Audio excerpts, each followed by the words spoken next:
Olha só, Reinaldo Azevedo escreve aqui: entenda a farra do bode, entenda o sentido legal e profundo da decisão de Flávio Dino. Vamos entender aqui no colunista do UOL. Pois é, preparados para um texto muito longo na véspera do foguetório, achei importante interromper o descanso. Já que o fiz, que não seja por pouco. Vamos lá. Ministro Flávio Dino do Supremo, em decisão de vários modos impecável, liberou parte das emendas bloqueadas por ele mesmo. Arregou, continua a se meter na esfera de competência de outro poder? Nenhuma coisa e nem outra. Já chego lá. Esta é a segunda vez, essa segunda traz uma nova peça de natureza tragicômica ao debate. Destacando, é trágica porque expressa o calamitoso e o sinistro no que respeita à coisa pública, é cômica porque pode provocar o riso sardônico, nem que seja de desespero. Procurem a origem da palavra tragédia e constatarão que vivemos não o canto, mas a farra do bode. Vamos ver. Na decisão de 23 de dezembro, quando voltou a bloquear a execução das emendas atendendo a uma nova petição do PSOL, Dino encaminhou algumas perguntas à Câmara, a saber, quando as medidas de comissão foram aprovadas pelas comissões, houve indicações adicionais incluídas na lista após as reuniões das comissões temáticas da Câmara? Se sim, quem fez essas indicações e quem as aprovou? De que forma a resolução de 2006 do Congresso Nacional, que disciplina a comissão mista de orçamento, prevê o rito dessas emendas? Se não estiverem nessa resolução, onde estão as regras usadas pelo Congresso para aprovar essas emendas? A Câmara não respondeu a nenhuma das questões, embora dissesse fazê-lo. Neste caso, a tragédia e a comédia mergulham no teatro do absurdo. Na decisão de ontem, 29 de dezembro, em que libera parte das emendas, o ministro endereçou na página 10 uma questão ao Senado, a saber, de todo modo, sem prejuízo do efeito imediato dessa decisão, em homenagem ao princípio do contraditório, fixo o prazo de 10 dias úteis, conforme o Código de Processo Civil, para que o Senado se manifeste sobre as alegações da Câmara. O comando do Senado nem precisou de tanto tempo, bastou um dia para dizer a verdade. Em mensagem enviada nesta segunda, hoje mesmo ao ministro, reconheceu que as emendas de comissão não foram aprovadas pelos órgãos temáticos da Casa. Logo, digo eu, o encaminhamento foi escancaradamente ilegal, admite na prática que a resposta da Câmara é mentirosa, ainda assim o Senado pede a liberação da grana, prometendo resolver tudo em fevereiro. O ministro recusou esse pedido. A decisão de Dino, o ministro liberou a execução de parte das emendas, segundo esses escrivos. Executem-se as medidas de comissão empenhadas até o dia 23 de dezembro, leia a justificativa abaixo. Os recursos oriundos das emendas depositados dos fundos de saúde podem ser movimentados em até 10 de janeiro. A partir do dia 11, tem que ser depositadas em contas específicas. Fica autorizado o empenho imediato até o dia 31 de dezembro das emendas impositivas para a saúde, independentemente da existência das contas específicas.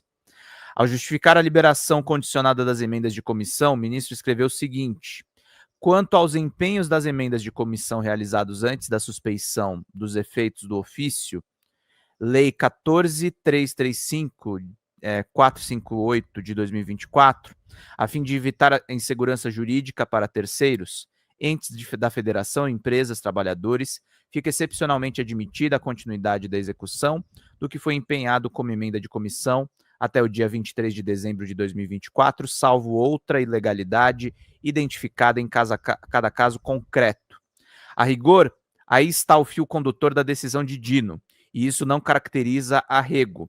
Veremos adiante que o ministro reafirma a escancarada ilegalidade do cambalacho liderado por Arthur Lira e seus líderes amestrados para a liberação de um pacote de emendas de comissão que soma 4,2 bilhões, ao arrepio das determinações legais e constitucionais. E por que o ministro, então, não bateu o porrete na mesa e disse, não libere e pronto? Porque reconhece, como se lê no trecho acima, em vermelho, que há outros atores envolvidos. E sim, juízes têm o dever de harmonizar a aplicação da lei com as consequências sociais de sua decisão, o que nem sempre é bem compreendido, note-se, e nem nem ou principalmente pela imprensa. O espírito do tempo. Uma das vantagens, são poucas, de ser um tanto antigo é poder apelar a um repertório que pode estar ausente do radar dos mais jovens. No dia 17 de janeiro de 2001, o filósofo José Arthur Gianotti, que é de direita, professor nosso lá da Faculdade de Filosofia, que morreu em 2021 aos 91 anos, brilhantemente vividos, escreveu na Folha de São Paulo um artigo intitulado O Dedo em Riste do Jornalismo Moral, lido então pelo avesso por alguns adversários intelectuais que tinha. Numa passagem simples e eloquente, ele escreve citando um dos pensadores de sua predileção. Lembrando uma imagem usada por Wittgenstein, se o embolo, o Gianotti era tucano, tá, gente? Se o embolo fosse rigorosamente ajustado ao oco da prisão, não haveria movimento possível. Sabe-se que o preço a ser pago pela tentativa de abolir essa zona de indefinição, ela resulta na ditadura ou no jacobinismo. Ser democrático é, pois, conviver com esse risco. Sim, é verdade. O Supremo hoje tem uma presença no debate público que é inédita, seja contendo os apetites dos outros dois poderes, seja promovendo tentativas de conciliação. A democracia está em crise no mundo todo, onde há democracia, é claro. Se me permitem uma obviedade, é íncito ao modelo que o judiciário tem para apelar a uma ironia esperta, o poder de errar por último. Se refletissem um minutinho sobre a frase, entenderão que às outras duas esferas foi dada a chance de acertar, e que não aconteceu, razão porque os togados foram escalados, e só por isso se apelou para lembrar a frase famosa dos juízes de Berlim.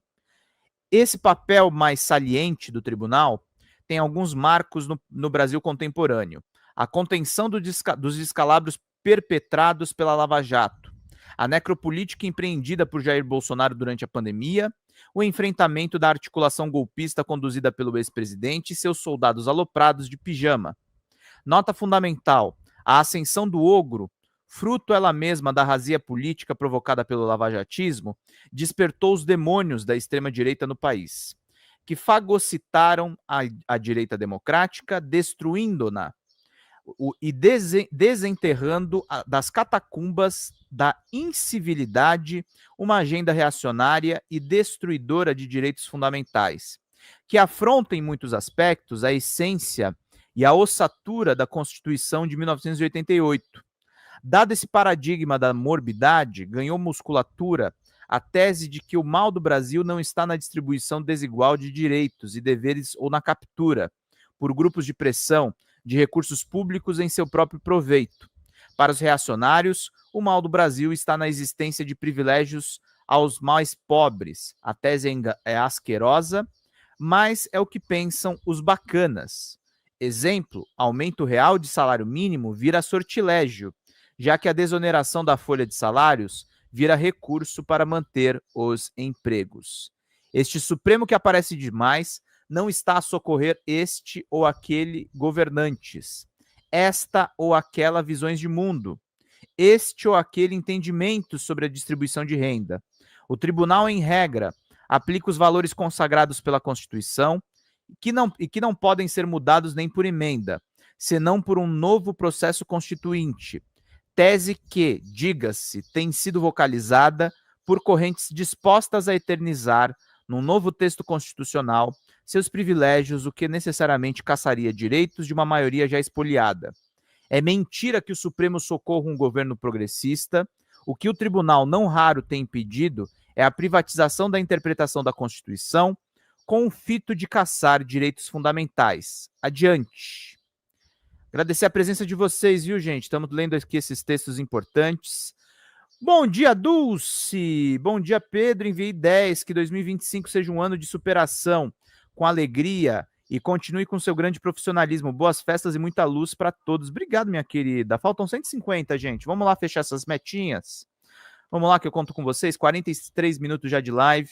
Como eu falei para vocês, a minha perspectiva é o fracasso. Se vocês fecharem a minha meta, eu estarei fora da curva, meus caros. A gente está aí nessa briga para a gente poder fazer bem aqui os trabalhos, meus queridos e queridas. Perspectiva é um fracasso, é uma perspectiva verdadeiramente cristã, né? Não é essa maluquice que a gente vê desses neopentecostais, né? É ilegal e pronto, ou decisão modulada. Ao liberar parte das emendas, o ministro impediu o travamento do embolo de que fala Gianotti, em desserviço, como deixou claro, de outros atores, mas evidenciou, sem qualquer área cinzenta, o que permite interpretações alternativas, que o orçamento não é uma matéria privada de um poder, ou dentro desse, de alguns grupos de pressão. Alô, Lira, né, meus caros? Lira que faz isso. De alguns grupos de pressão.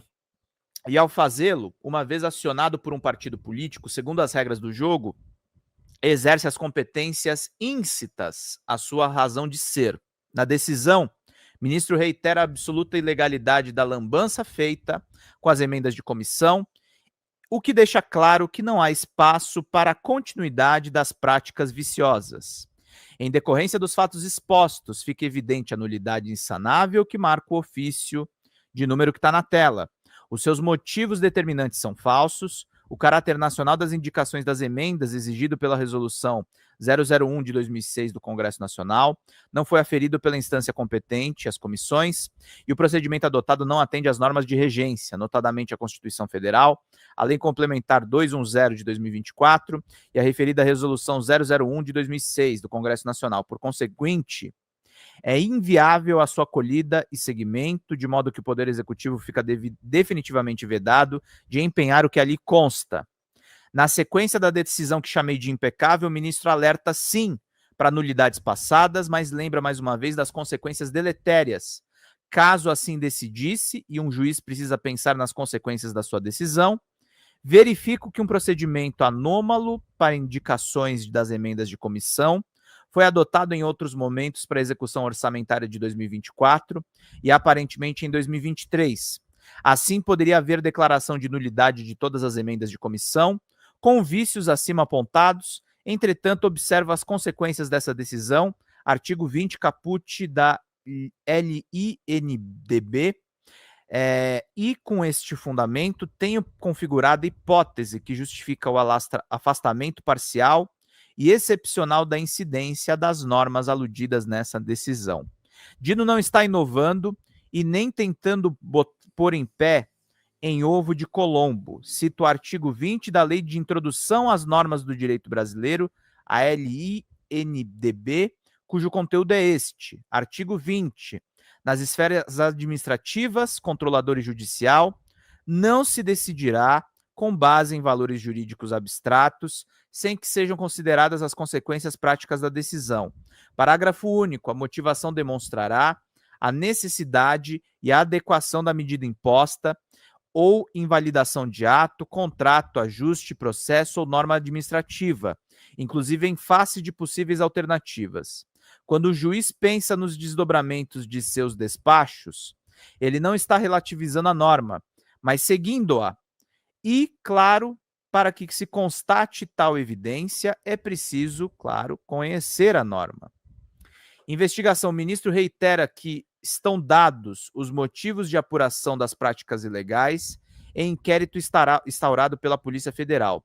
Estas teratologias retratadas e outras terão seu itinerário de consumação e de seus motivos devidamente apurados pela Polícia Federal, no inquérito já instaurado. Sublinho que não se descarta que se cuide meramente de interpretações defeituosas, de erros administrativos ou de imposições políticas sobre qualificados e respeitáveis assessores da Câmara.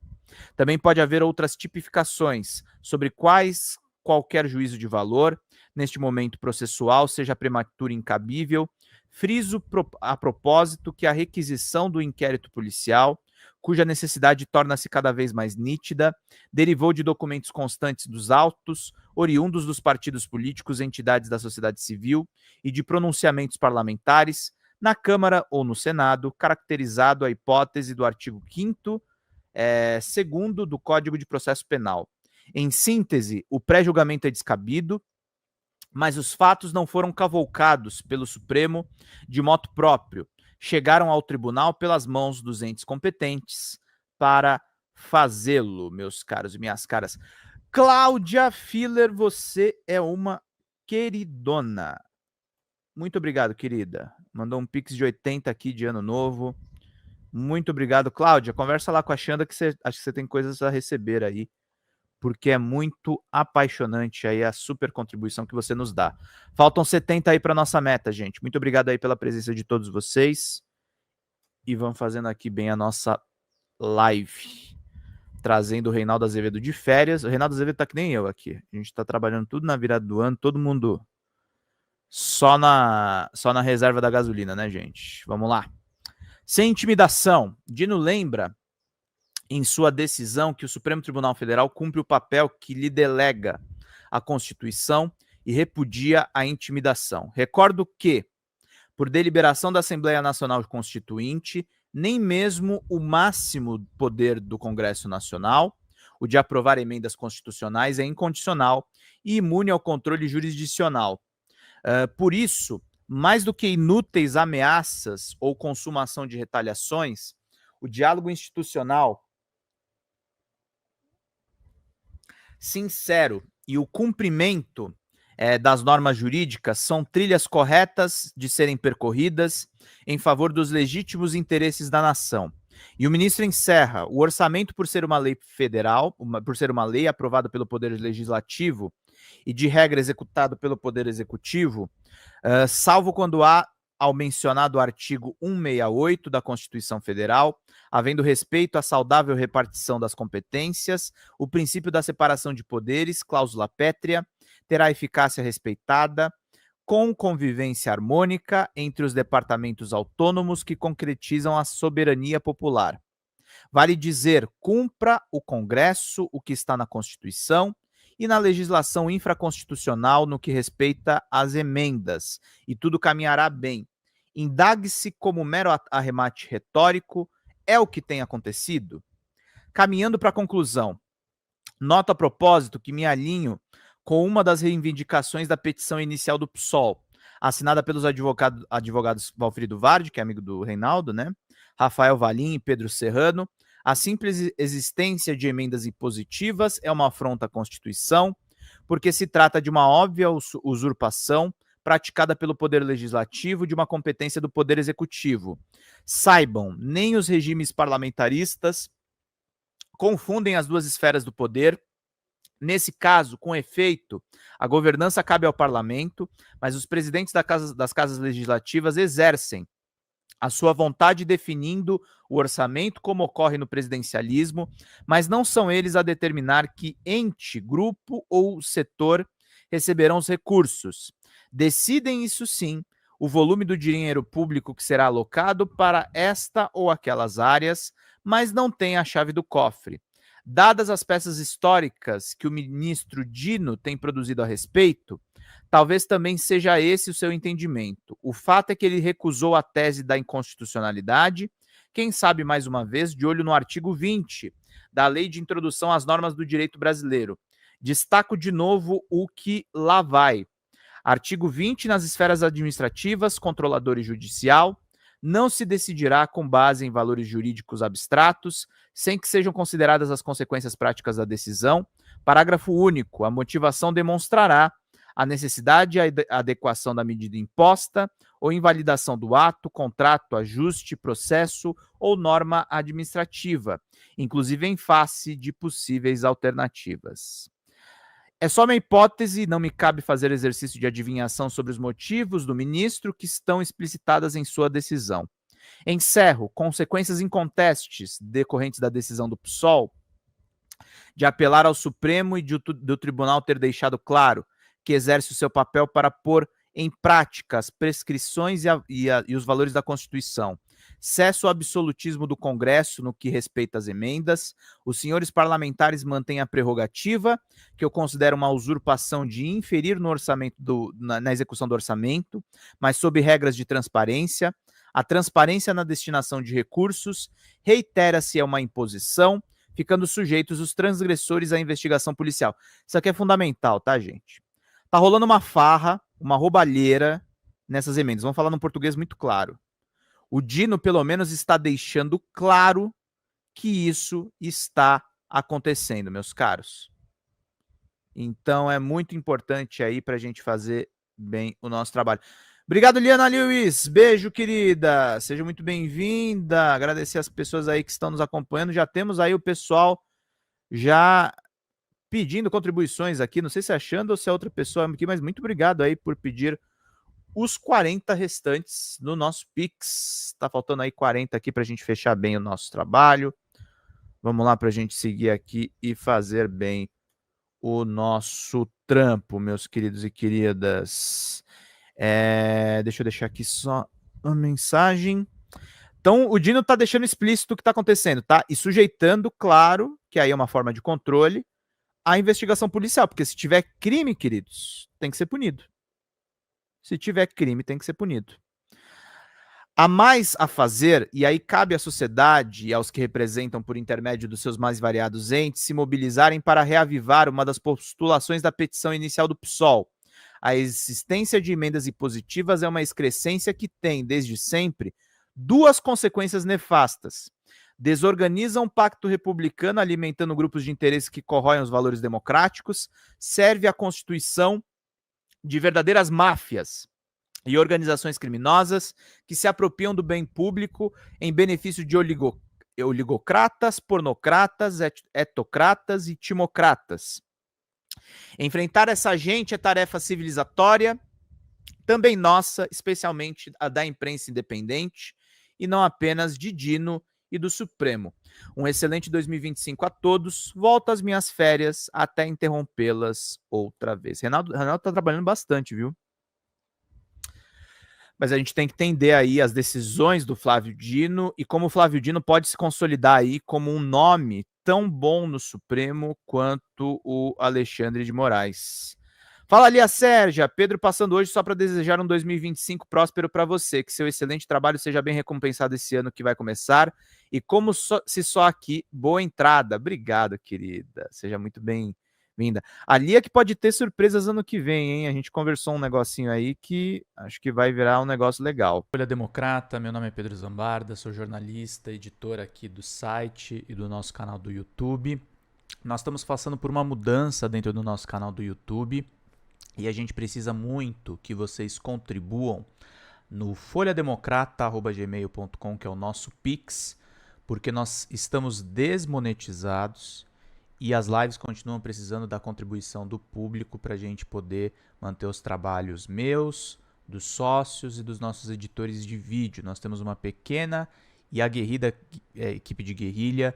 Qualquer contribuição, em qualquer horário vocês podem contribuir. Nas lives a gente vai continuar pedindo a contribuição de todos vocês, mas a gente faz um apelo especial em vídeo para que vocês se sensibilizem com o nosso trabalho, com as reportagens e com as lives que a gente grava. Tudo em nome de vocês terem uma boa informação, gente. Até mais. Tchau, tchau.